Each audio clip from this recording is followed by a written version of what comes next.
Bugünkü mövzumuz present simple tense, yəni indiki sadə zamandan danışacağıq.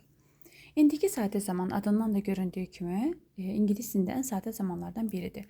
Sadəcə diqqət eləməli olduğumuz budur ki, she, he, itdən sonra sözlər s qəbul etsin.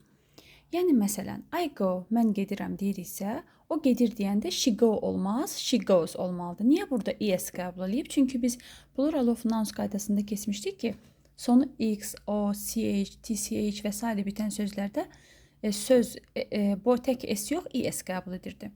I run, mən qaçıram. Desəm ki, o qaçır, deyəcəm he runs, she runs, it runs. İnkarı və sualı don't doesn't-dan düzəlir. Do, does, don't, doesn't. Məsələn, I don't go, mən getmirəm, she doesn't go, o getmir. She doesn't goes olmaz, çünki goes sözündə s öz s-in verdi duya, duyu does elədi və özü əvvəlki halına geri qayıtdı.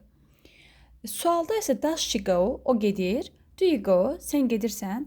Bunun zaman zərfləri barədə indi sizə danışacağım. Zaman zərfləri bunlardır. Əgər biz cümlədə often, usually, sometimes, never, seldom, every week, every day, every year, every month, every spring, every evening və s. kimi sözlər görsək, o deməkdir ki, cümlə indiki sadə zamandadır. Yəni biz burada indiki davam etdiyi zaman və ya keçmiş zaman və ya gələcək zamandan istifadə edə bilmərik.